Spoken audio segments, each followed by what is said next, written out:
Hi, I'm Danny, I'm Sam. and this is Business in a Brew, We'll be poring over business stories, and talking about things that interest us in the world of business. so we'd like you to just take a few minutes out, listen. Yeah, we'd love it if you join our conversation with us.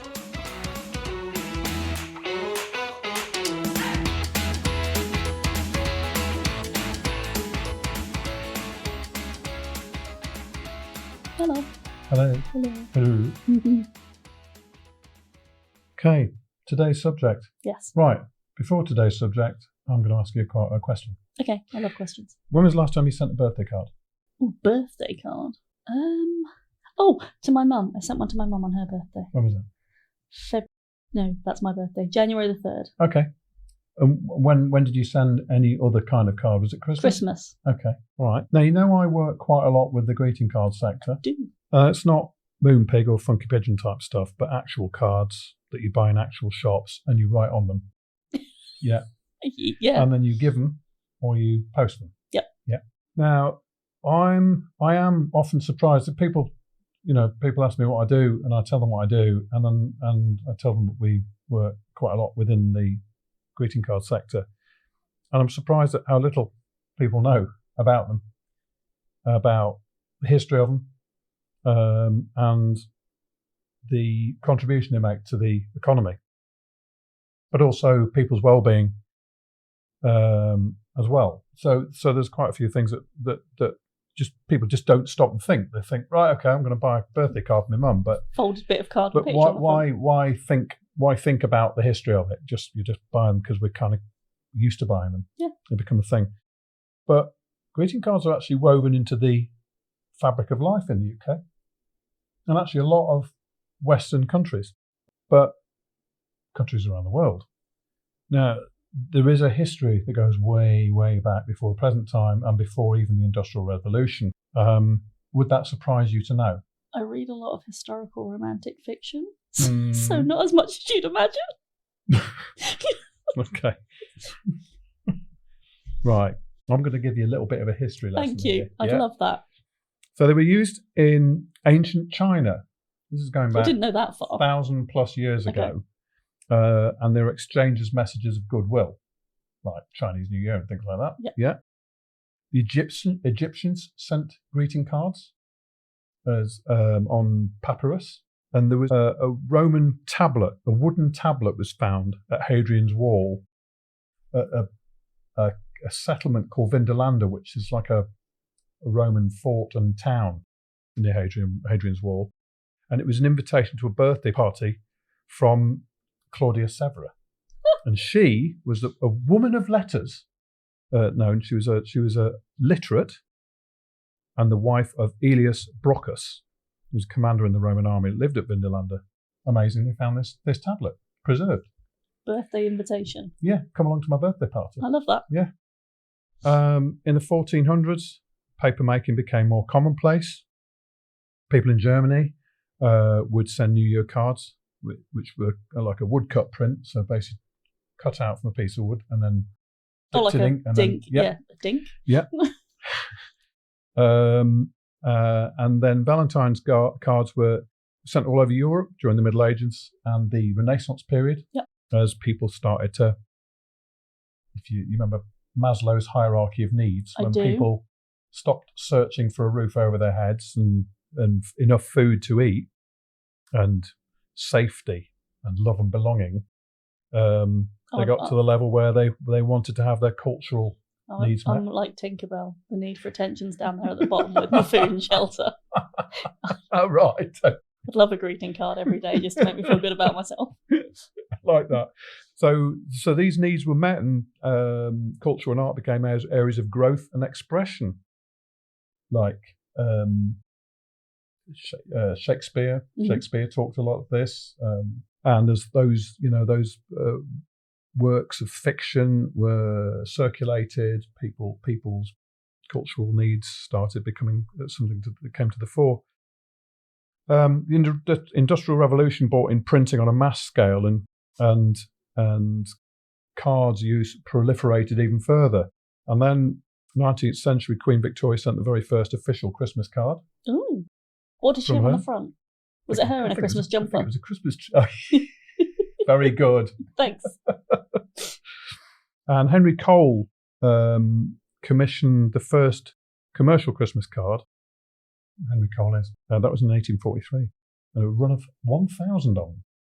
So it was a commercial. It wasn't immediately a success, though. Then the advent of the postage stamp meant they didn't have to be given by hand. They could be posted at distance. Yes.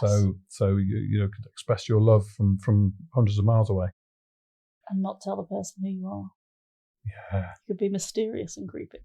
To someone that you'd never met. Yeah. Just send to a random address. Yeah, that'd be fun. So in the last 100 years, there's been full commercialisation of the sector.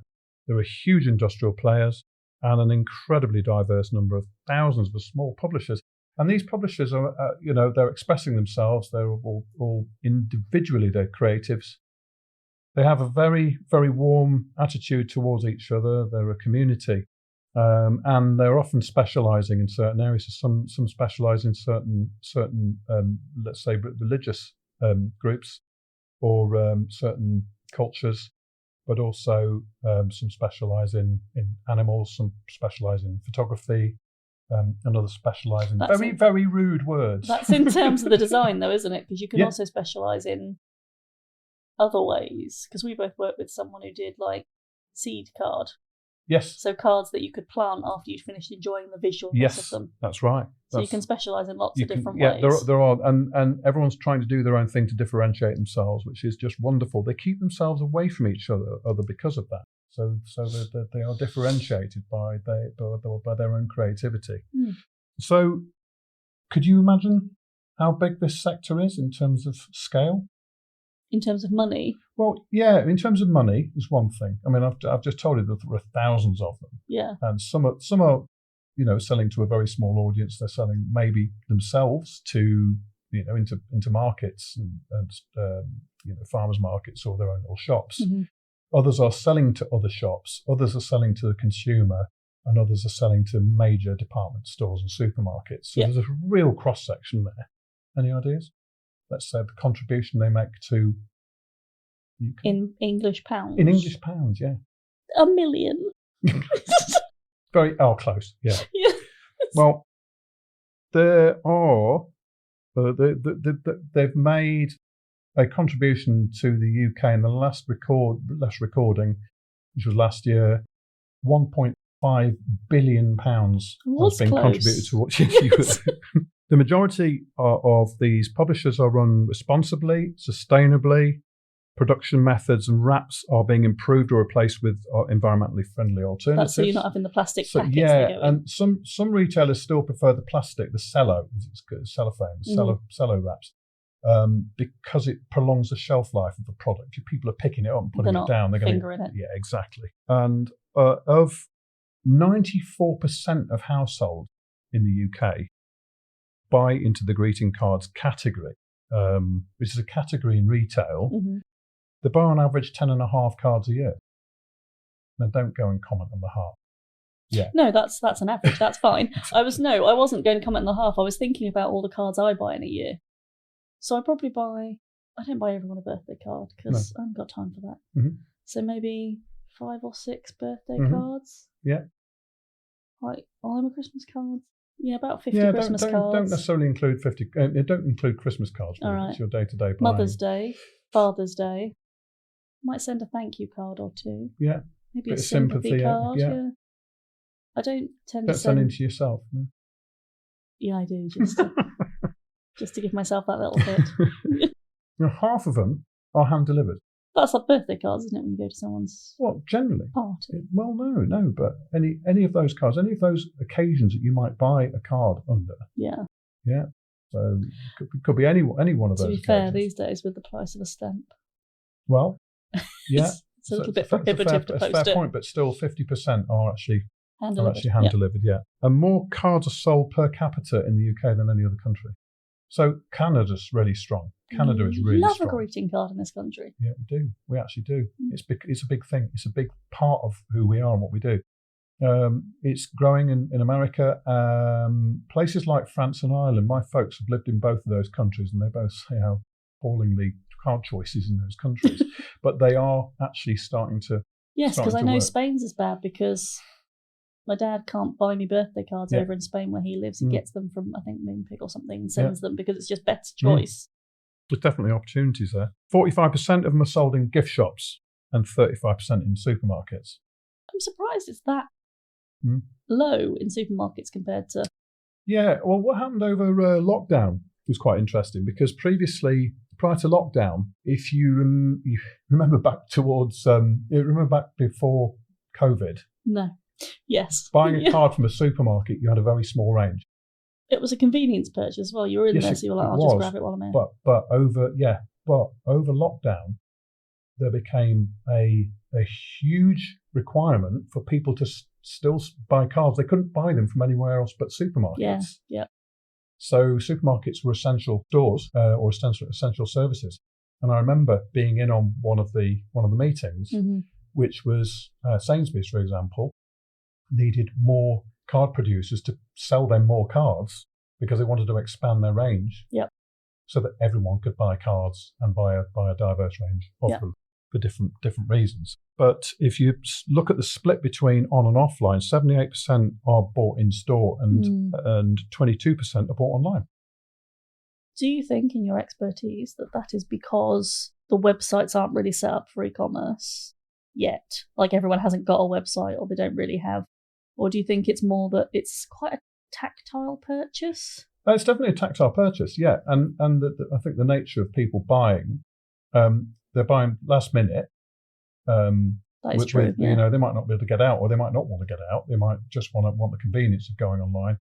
They have the reminder set up in their calendars. Oh, I need to do this before I forget.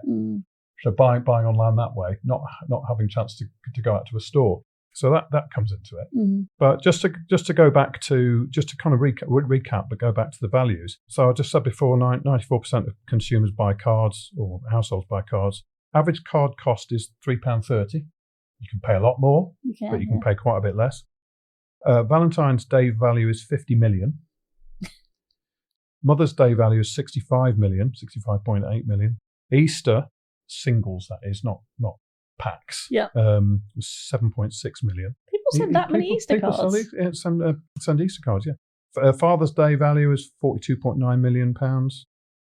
The value of the economy, so that was 22 and 23, because 24's figures, 23, 24, 1.5 billion, up from 1.46 billion. So it's an increase of 4% on value. Wow. So card numbers slightly down, but value is up. Yeah. But basically, just a quick bit of maths, about 44 billion cards were sent. So in spite of the Royal Mail really putting pressure on things with the rising cost of postage and reduction of services, all of that is going on still. And it's a really, really healthy market. And the sector is truly made up of pretty amazing people. The resilience of them is quite astounding. They're all creative. They're all community spirited. They share what works and what doesn't as a sector to work with. They're decent people. I mean, they really are. They're a good bunch. And I've been working with that sector now for 17 years. The effect a card has on people is quite astounding. There's a card publisher, actually her name's Dr. Emma Lawrence, a clinical neurophysicist and card publisher, states that, the quote, when a card's received an emotional response is elicited, the limbic system plays part in this stage with its role in behaviour, emotion and emotional memory. She goes on to say the benefits to mental well-being are numerous. The recipient can feel more socially connected and less alone, reducing a sense of isolation through sending a card. It's an easy way to make a difference and show that you're thinking of that person. There is actually a website and movement set up called Thinking of You Week, which is actually all retailers around the UK display a board in their shop to remind people just to think of someone that they might want to send a card to. Some of the uniqueness of it is a card is something completely unique. It's chosen by the sender, the sentiments are written by hand, and then it's given or sent, handed over. Often the recipient knows the card's been touched by the sender and care has been taken in selecting it. So it's still something special. If I get a card, it does really lighten my mood. Without being schmaltzy and too kind of pro the sector, of course, if you're still listening, picture someone in your mind that you would think might appreciate a card and just send them one. probably going to go and make the day. Just try and think about that each time you send a card. But astounding, really, as an industry that people know very little of, or maybe just don't think in detail about it. But actually, it's got such an astounding history to it. There is a website, thinkingofyourweek.cards, is a place to go. It might just give you a little bit of food for thought. You know, the thought of it doing all that. How cards aren't just helping the economy, helping small businesses that produce them, and the benefits of sending and receiving them as well. So it's kind of pretty much a whole virtuous circle going on there. Oh, that's kind of nice. Isn't it? You never say anything nice, usually. And usually I'm just delivering bad news. I know. It's really nice. Yeah. So anyway, that's my summary of the greeting card sector. Can I just say I don't believe in Valentine's Day cards? I think you need to tell someone you love them all year round, not just one day of the year.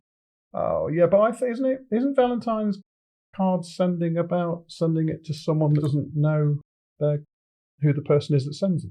No. Wasn't it like your secret Valentine, wasn't that the whole thing? No, that's not the thing. Okay. It's just an excuse for people to say I love you. I always thought it was. Too scared to say it 363. What? 4. How many days are there in a year? Oh my goodness. 364 days a year. Silly. Yeah. Although I wouldn't say no if someone wanted to send me one.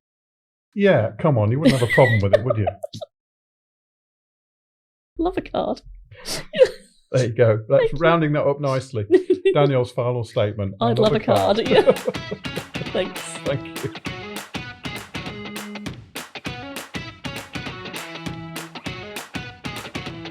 Thanks so much for listening and being a part of today's episode. If you like what you've heard, or if you feel there's something missing, or you want to ask any questions, please get in contact. And if you love listening to us as much as we love talking to you, subscribe, download, leave us a review. All the love helps. Thank you.